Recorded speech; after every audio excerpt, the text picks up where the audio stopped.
Ayan, mag-uugas po tayo ng maraming ugasin na pinggan. Washing dishwashing. At naka-Purtex pa ito.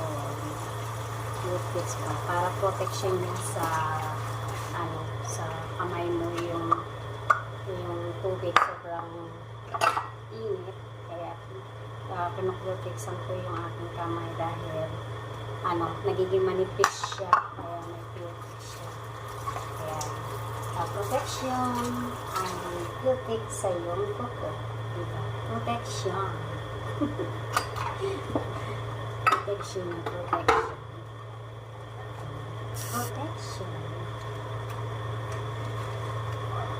Kasi nagninipis yung kamay ko sa tubig. Sobrang init. At yung kuko ko siya na kakrak-krak.